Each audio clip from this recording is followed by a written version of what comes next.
Si je mourais là-bas, sur le front de l'armée,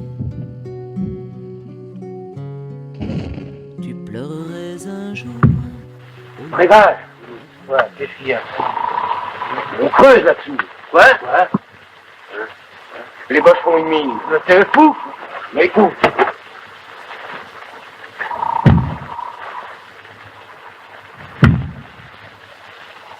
Oh, mais fais-toi monter, nom de Dieu!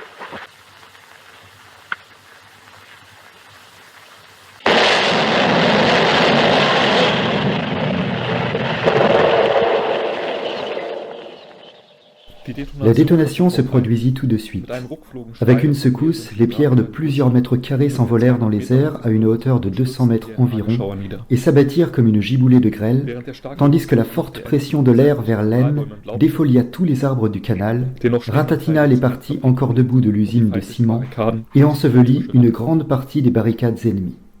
Devant l'enlisement de la guerre, un front qui stagne, où l'on n'avance plus, et au prix de combien de soldats, une autre stratégie d'offensive, pourrait-on dire, est appliquée, c'est de passer sous la terre. C'est-à-dire qu'on va voir les sapeurs du génie qui vont être chargés de creuser de vastes galeries de sapes, comme on l'appelle alors, sous les tranchées, jusque sous les tranchées ennemies même, au-delà du no man's land. Et ils vont alors déposer des décharges explosives, donc des mines, pour faire s'écrouler les tranchées ennemies. C'est un moyen finalement d'atteindre l'ennemi, alors que sur Terre, on ne peut plus le faire. Et ce n'est pas sans danger, évidemment, parce que les soldats, d'un côté ou de l'autre, tendent l'oreille la nuit pour entendre les travaux ennemis, et donc on scrute le silence pour entendre le tac-tac des pioches qui creusent le sol. Le silence se fait dès qu'on a un doute. En fonction de ce que l'on entend, l'adverse décide alors de creuser une contre-galerie de sapes afin de faire écrouler, avant qu'elle n'atteigne les tranchées ennemies, l'adversaire. Et voilà, on a évidemment de nombreux accidents, des charges explosives qui explosent avant d'atteindre leur but, des galeries qui s'effondrent avec notamment la pluie torrentielle qui s'abat sur l'Aisne et qui rend le sol humide. Donc, différentes problématiques qui font que les pionniers et les sapeurs sont très exposés et sont particulièrement visés par l'adversaire de par la dangerosité de leur fonction. Il nous semblait que la pioche cognait plus fort à présent, aussi fort que nos cœurs battants. Malgré soi, on s'agenouillait pour l'écouter encore. Où la terre allait-elle se fendre ? En fermant les yeux, on croyait voir ces ignobles photographies des illustrés, ces entonnoirs béants avec des pieux, de la ferraille et des bouts d'hommes qui dépassent, mal ensevelis. Au matin, ce fut un présage, une détresse intérieure qui nous réveilla. Ce n'était plus le bruit, un silence tragique, au contraire. L'escouade était muette, atterrée, penchée sur Bréval qui écoutait, couché de tout son long. Redressés sur notre litière, nous les regardions. « Qu'est-ce qu'il y a » chuchota Desmachis. « Ils ne cognent plus. Ils doivent bourrer la mine. » Mon cœur s'arrêta net, comme si quelqu'un l'avait pris dans sa main. Je ressentis comme un frisson. C'était vrai, on n'entendait plus creuser. C'était fini.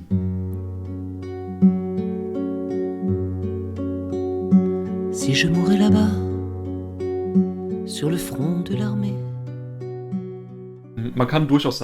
On peut tout à fait dire que les soldats dans le secteur de Berry-au-Bac ont mené une guerre souterraine et ont vécu cette guerre sous terre. Ces soldats n'étaient pas seulement les pionniers côté allemand et les sapeurs côté français. Les pionniers sapeurs étaient essentiellement en charge de la construction des puits dans la côte 108 et du creusement des chambres, compartiments à explosifs, ainsi que de la préparation de la voie pour le dynamitage. Outre ces sapeurs, des soldats très ordinaires ont vécu sous terre, pas seulement sous la côte 108, mais aussi sous toutes les hauteurs environnantes, comme la côte 91. Nous avons des rapports allemands d'un bataillon de chasseurs bavarois qui a dû rester plusieurs semaines sous la côte 91, et l'on voit dans des rapports de soldats qu'ils n'étaient tout simplement pas habitués à cette situation. L'obscurité était très oppressante. C'était l'automne, c'était très humide, il y avait beaucoup de vermine, et ils vivaient dans l'obscurité et l'isolement vis-à-vis des autres camarades, en devant supporter une grosse pression psychologique. Une partie des soldats ont donc passé des semaines entières sous terre, loin de la lumière du jour. Les pionniers et sapeurs, mais aussi les soldats, devaient affronter un enjeu supplémentaire, vivre sous terre toutes les détonations de mines. Sous terre, on ne pouvait pas échapper à ces explosions. Les puits de mines étaient étroits, ils étaient pour la plupart difficilement accessibles, et à la fin, il fallait espérer que la mine n'explose pas elle-même. S'ajoute à cela que sous terre, deux veines ennemies pouvaient malencontreusement se croiser. Une percée pouvait entraîner un combat direct avec l'ennemi dans l'isolement de la mine. Les rapports de patrouille confirment l'impossibilité presque totale, lors de telles escarmouches sous la terre, d'utiliser des armes à feu. La toile de fond du travail des sapeurs était donc aussi ces risques de combats rapprochés, homme contre homme, avec les mains et les poings, pour sauver sa propre vie. Donc cette façon de mener la guerre sous terre était ressentie comme une expérience très particulière qui inquiétait particulièrement les soldats.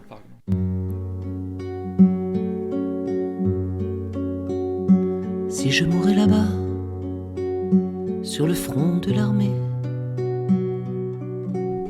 La côte 108 est une falaise abrupte qui borde la rive sud du canal de l'Aisne. Elle se relie au mont de Sapigneul et au mont Spin en direction du Champ du Seigneur. Depuis octobre 1914, la lutte de mines y a été particulièrement active. La colline est coupée en deux et un immense entonnoir de plus de 300 mètres de circonférence sépare les positions des deux adversaires. Dans la partie appartenant à l'ennemi se trouvent les petites et grandes carrières. De cette dernière partent de nombreuses galeries sur 2 et même 3 étages. L'attaque du 16 avril 1917 s'est heurtée à des difficultés insurmontables. Après une lutte meurtrière, on enlevait 600 mètres de terrain et la ligne s'établissait sur les bords de la grande carrière.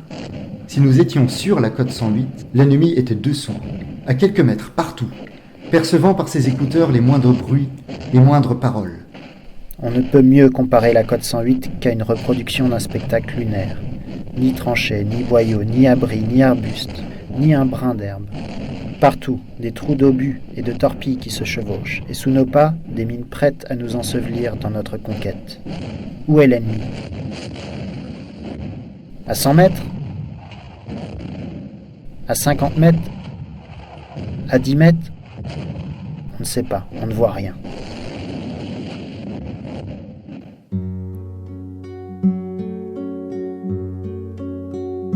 Si je mourais là-bas, sur le front de l'armée. Cette question de la hauteur de la côte 108, de ce point particulier de l'Aisne, se retrouve finalement dans toutes les côtes disséminées sur le front de l'Ouest.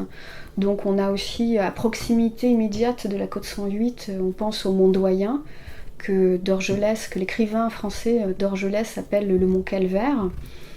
Mais on a aussi, par exemple, on peut faire écho à la côte 304, près de Verdun, au mont Cornillé, appelé le mont sans nom aussi par certains soldats. Une expérience finalement qui est similaire à tous les fronts, qui se retrouve et que là aussi, encore une fois, à partir de cet exemple de Berry-au-Bac, qui est particulier, et qui finalement peut s'ouvrir à des fronts plus larges et peut s'identifier à d'autres fronts, comme ceux de Verdun.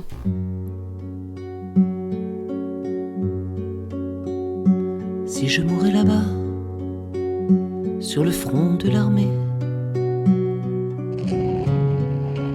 tu pleurerais un jour. Depuis 3 jours, le génie travaille à l'établissement d'une mine partant de la tranchée la plus avancée. Cette tranchée est à environ 30 mètres de la tranchée allemande, corne sud-est du bois de la Ville aux Bois. Les travaux sont terminés et la mise au feu doit avoir lieu le 5 à 4 heures. L'objectif est de s'emparer des tranchées allemandes pour enfoncer le front et progresser vers la nationale 44. À l'heure fixée, 4 heures, la mine explose.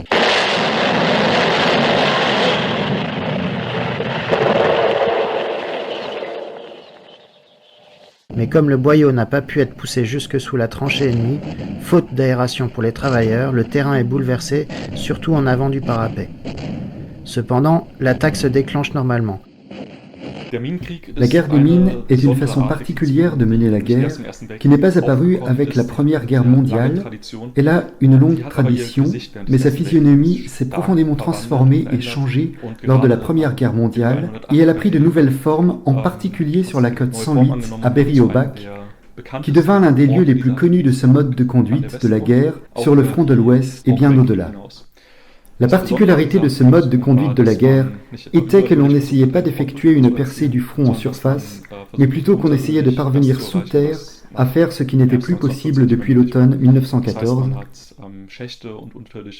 c'est-à-dire que l'on avait creusé des puits de mines et des galeries souterraines dans la roche calcaire, on avait mis en place des compartiments à explosifs sous les lignes ennemies pour déclencher en définitive des explosions, pour réaliser une percée dans le front, pour arracher une brèche dans les lignes ennemies, dans l'espoir que l'infanterie pourrait utiliser en définitive ces brèches.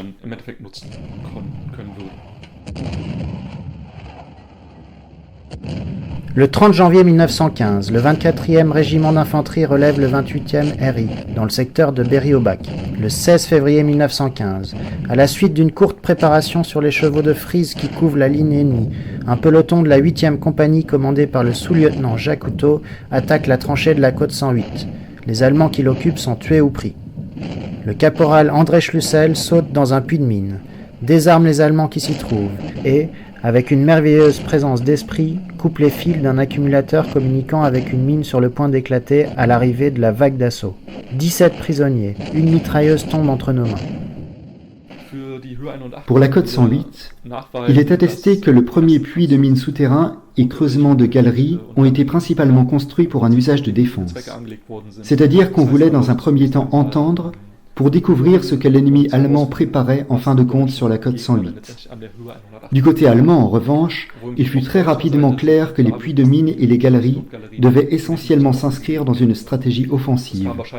C'est probablement parce que du côté allemand, on voulait à nouveau porter l'offensive pour réaliser le plus rapidement possible la percée qui avait échoué depuis 1914. Les explosifs allemands, du moins en 1915, étaient placés très en avant dans les lignes françaises, tandis que les dynamitages français étaient réalisés essentiellement entre les deux lignes de front. Mais il ne faut pas croire pour autant que les Français étaient dans une logique purement défensive, tandis que les Allemands ne faisaient que du dynamitage offensif. On peut montrer à partir des sources allemandes que des dynamitages défensifs importants visaient aussi à empêcher des dynamitages français offensifs, comme l'écrivent quelques journaux de guerre. On peut montrer à partir de plans et de croquis que les Français voulaient également faire exploser des mines derrière les lignes allemandes, et les ont fait exploser, dans l'objectif aussi du côté français de réaliser une percée du front. Mais on peut dire que la doctrine militaire allemande pour la guerre des mines était essentiellement orientée dans un sens agressif et offensif. Selon cette doctrine, l'attaque des mines est la meilleure défense contre les mines. Les Français n'employaient pas de telles phrases. Le secteur est un secteur qui est très dense, avec un système, un réseau de tranchées qui s'étend à la fois au nord vers le chemin des Dames et aussi vers le sud, donc vers Reims. Nous avons cette ligne de fracture qui s'ouvre et qui coupe littéralement le département de l'Aisne en deux.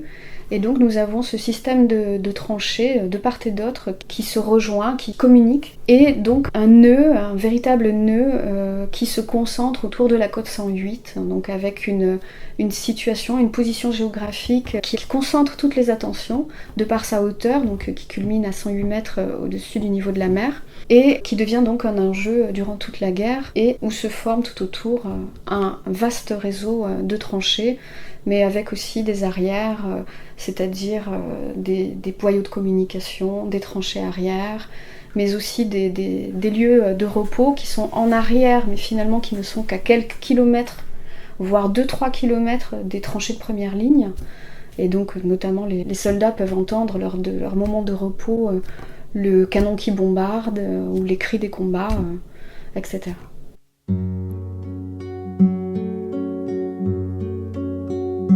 Si je mourais là-bas, sur le front de l'armée. Pendant la Première Guerre mondiale, la côte 108 était très connue des soldats français. Connue au début de la guerre 14, en 1915, comme La Boisselle, dans la Somme, ou Vauquois, dans la Meuse. Du côté allemand, la côte 108 était aussi connue. Elle fut également durant l'entre-deux-guerres. Nous pouvons citer différents journaux d'armée des années 1920 qui parlent de la côte 108 comme d'un endroit emblématique de la guerre des mines sur le front de l'Ouest. Pourquoi n'en dit-il plus ainsi aujourd'hui? C'est une des questions que nous avons examinées dans notre contribution, mais à laquelle nous n'avons pas pu véritablement répondre. Mais c'est aussi un des objectifs de notre livre, de remédier un peu à l'oubli de la Côte 108.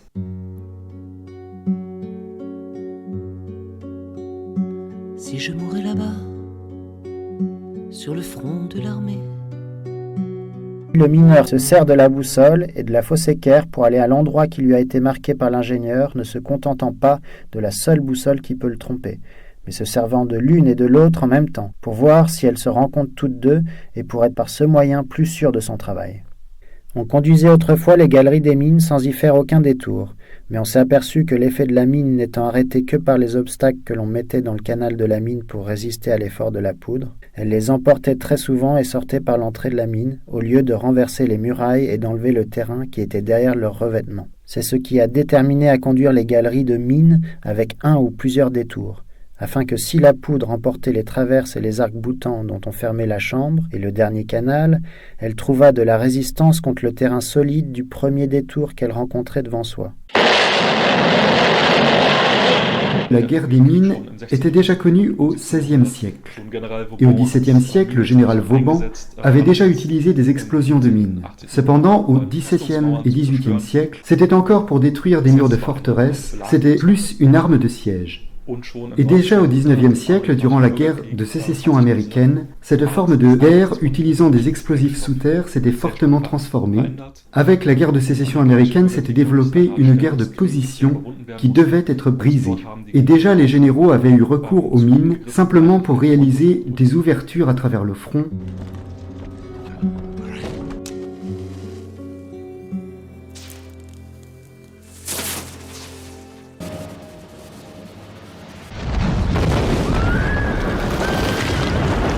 Mais néanmoins, ce recours aux mines ne fut pas aussi intensif que lors de la Première Guerre mondiale.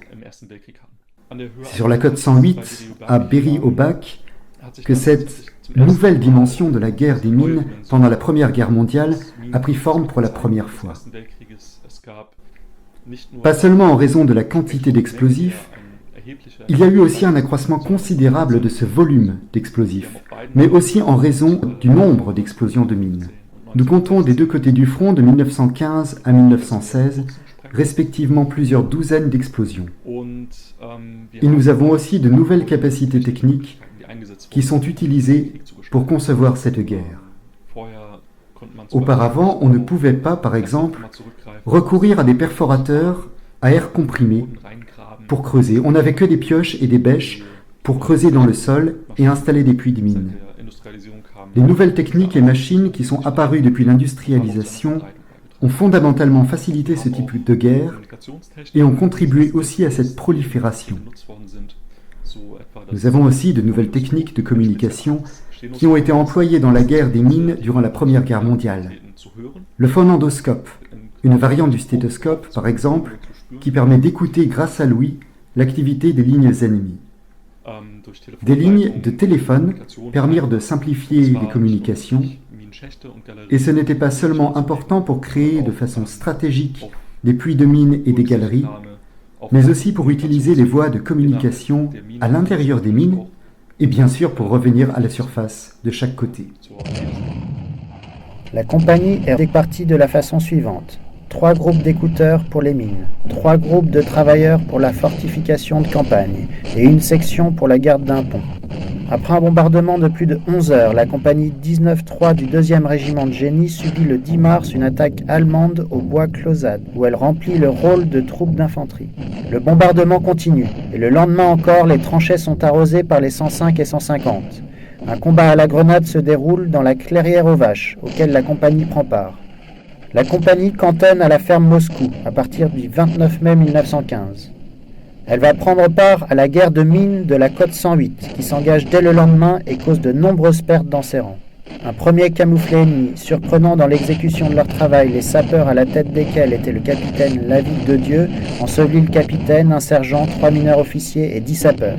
Non seulement les sapeurs ont en charge la fortification des tranchées, voire leur creusement, aidés en cela par les soldats qui sont de corvée, Mais on les retrouve aussi sous les tranchées. C'était intéressant de voir qu'en fait, leur mission était démultipliée et très intense sur ce front, parce qu'on imagine le sapeur passer d'un environnement à un autre, de la côte, descendre vers les tranchées, remonter, etc. On imagine les circulations aussi des sapeurs sur ce front-là, mais aussi sur les autres fronts.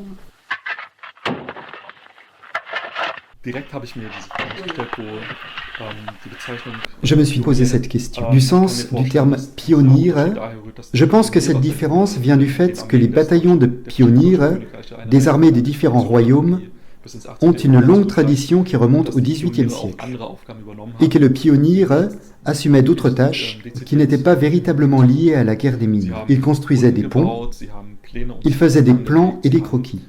Pendant la Première Guerre mondiale, ils ont creusé des tranchées.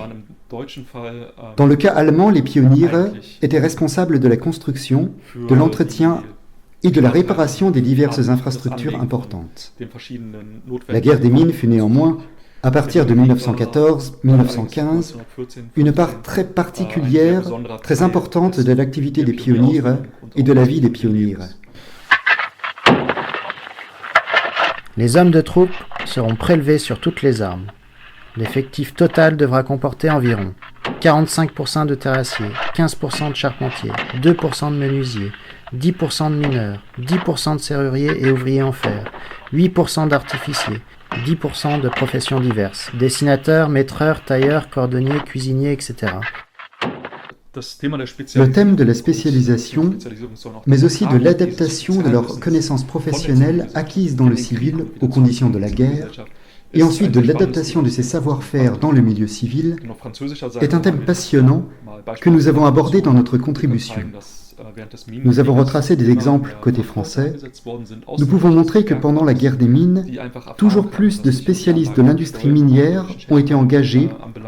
Ils avaient de l'expérience et pas simplement dans la construction de tunnels, où ils apportaient de nouvelles compétences, mais aussi dans le dynamitage, une formation spéciale dans le chargement des explosifs. Et ces connaissances ont été mises en application durant la guerre. Ils sont devenus des professionnels, leur savoir a été enseigné et a été dans l'après-guerre à nouveau repris dans ces domaines-là et adapté. Des sapeurs ou d'autres soldats qui ont été employés dans la guerre des mines, qui ont accumulé une expérience dans la guerre des mines sur la côte 108, ont souvent repris des métiers dans lesquels leurs connaissances ont pu à nouveau être appliquées.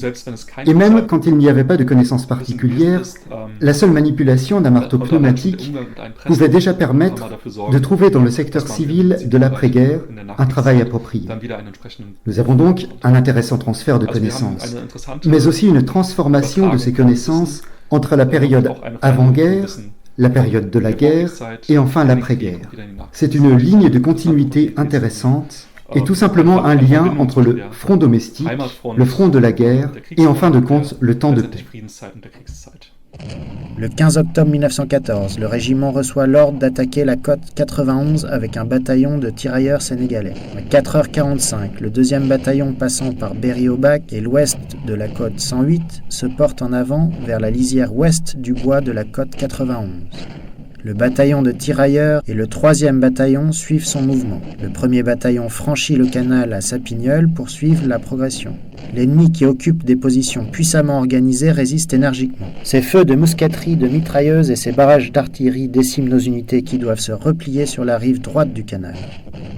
Le caporal Trupin, qui partit volontairement pour porter un ordre, rencontre en revenant des hommes qui, affolés par l'éclatement des premières mines, ont lâché leurs tranchées. Le caporal les prend sous son commandement, les ramène et ressoude la ligne interrompue.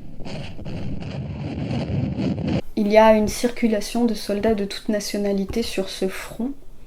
Et notamment, on l'a vu côté français, on voit des régiments russes qui occupent en fait le sud de la côte 108, donc à la sucrerie de Moscou. Donc on suppose que ce nom a été donné en raison de l'occupation de ce secteur par les troupes russes. On a des troupes coloniales, mais on n'a pas vraiment eu de source qui nous ait permis d'aller plus loin. On sait qu'il y en a, mais on n'a pas pu vraiment les rattacher à notre secteur. En tout cas, elles sont un peu plus loin, au fort de la Pompelle et sur le chemin des Dames. Et on retrouve donc des tombes de soldats nord-africains dans le cimetière de Berry-au-Bac. Mais là encore, il ne faut pas tirer de conclusion hâtive, puisque souvent, un homme qui avait pu mourir dans la Marne était enterré, alors j'extrapole, mais aurait pu être enterré à Berry-au-Bac, pour dire qu'en fait, ce ne sont pas forcément tous les hommes qui sont morts à Berry-au-Bac qui ont été enterrés à Berry-au-Bac. Il y a une circulation aussi, pourrait-on dire, même si elle est restreinte, des corps sans vie. On a une circulation de soldats de plusieurs fronts.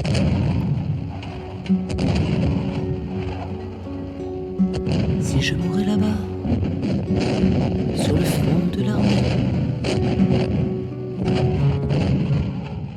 Les abords du village, le pont sur l'Aisne, la route de Moscou, les abords du grand tunnel de la côte 108 sont des lieux particulièrement malsains. 21 avril, il est 4h45, le jour va paraître. Tout est calme. Pas un coup de canon, pas un coup de fusil. Les sentinelles veillent, les gradés font leur ronde, on se parle à voix très basse. La consigne est de ne pas se montrer, de ne pas marcher, de ne pas causer. 5 heures. La terre tremble, comme secouée par un volcan. Elle s'entr'ouvre et dans un craquement sinistre et formidable, des colonnes de feu montent vers le ciel, projetant à plusieurs centaines de mètres de hauteur de braves chasseurs et cuirassiers, des blocs de terre et de pierre. 3 mines viennent de sauter, creusant dans les positions de première ligne d'énormes entonnoirs. Un escadron du 8e cuirassier est à peu près complètement anéanti. D'après les renseignements d'un technicien, la mine qui a creusé cet entonnoir de 40 mètres de diamètre et de 15 mètres de profondeur avait une charge d'au moins 25 000 kilos d'explosifs. Les effets de la guerre des mines se traduisirent par d'énormes dégâts dans le paysage dès 1914, dus à ce type de guerre. Nous avons dès 1915 des douzaines d'explosions de mines.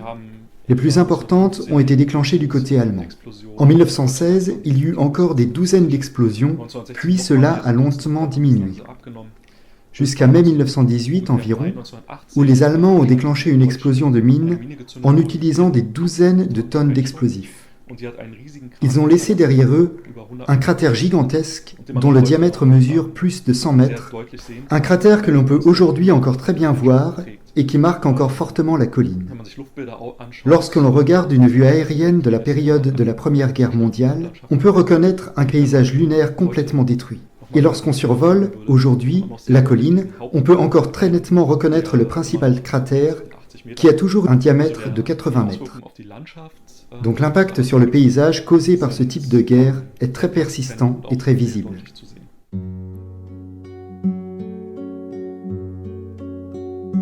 Si je mourais là-bas, sur le front de l'armée. Je crois qu'il reste au moins des entrées de galeries, mais c'est encore et toujours très dangereux d'entrer sur ce terrain. Ce n'est pas possible sans autorisation. Dans les années 1980, il y a eu un accident qui a causé 3 morts, des enfants je crois, qui jouaient sur ce terrain de la côte 108 et qui ont essayé d'entrer dans les galeries et qui malheureusement y sont morts. Et depuis, les entrées des galeries sont devenues un lieu tabou et fermé au grand public. Il est aussi tout simplement impossible de voir ces galeries ou de voir le cratère, dans la mesure où la côte 108 se trouve dans une propriété privée, sur un terrain privé. Et l'accès à la côte 108 n'est possible que sur autorisation du propriétaire, par le biais de l'association Correspondance Côte 108. Il est interdit d'entrer seul sur le terrain.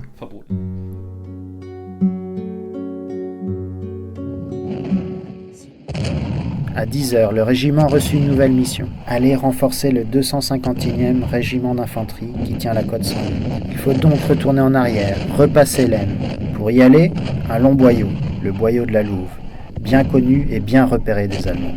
Et la plaine où rien ne peut dissimuler les mouvements. Aussi, c'est sous un tir d'artillerie précis et violent que s'exécute cette marche. Et malgré la dispersion des formations, les pertes sont sévères. Le régiment, par petits paquets, arrive cependant dans les bois des Geais. Et après quelques minutes de repos, le 3e bataillon part pour la côte 108. Le secteur ne présentait rien de particulier qu'un bombardement réciproque assez soutenu. Lorsque, le 21 à 4h45 se produisit une explosion de mine allemande qui bouleversa davantage encore le terrain et causa au 6e et 7e escadron une perte de 196 hommes, tués, blessés par des pierres ou ensevelis par l'explosion. Pour comprendre pourquoi la guerre des mines s'est en fin de compte développée précisément à Berry au Bac, on peut ramener cela à 3 raisons. Tout d'abord, une raison qui tient à la signification stratégique qu'avait la cote 108 pour l'ensemble du secteur. La cote 108 surplombait les voies de communication. La ligne de chemin de fer passait par Berry au Bac, la rivière de l'Aisne, qui était une voie de transport jusqu'à l'enclenchement de la guerre. Celui qui dominerait au final la cote 108 dominerait tout le secteur, un rayon d'environ 10 km. Donc, c'était d'un point de vue de stratégie militaire très important de prendre la cote 108. Et par conséquent, cette butte fut âprement combattue. Puis nous avons une raison qui tient à sa composition géologique. La petite colline est composée principalement de pierres calcaires qui est très aisée à travailler, c'est-à-dire que l'on peut creuser facilement des galeries et des puits de dynamitage et à la fin des niches à explosifs. Cela a aussi posé certains problèmes sur place pour les pionniers et sapeurs qui ont vécu sous terre. À cela s'ajoute une troisième raison expliquant pourquoi la guerre des mines s'est déclenchée sous cette forme à Berry au Bac. C'est finalement une réaction à la guerre de position. À la surface de la Terre, depuis l'automne 1914, il n'était plus possible de réaliser une percée du front, et face à ce changement, c'est par une guerre sous terre que cette percée du front devenait possible. Ce sont donc ces 3 raisons qui expliquent la guerre des mines à Berry au Bac. Raisons stratégiques, conditions géologiques, mais aussi le développement de la guerre de position.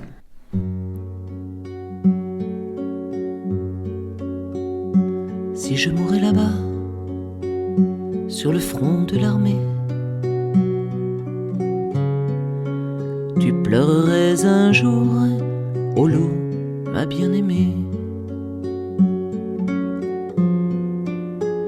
Et puis mon souvenir s'éteindrait comme meurt un obus éclatant sur le front de l'armée.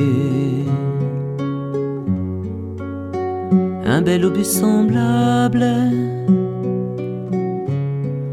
au mimosa en fleurs.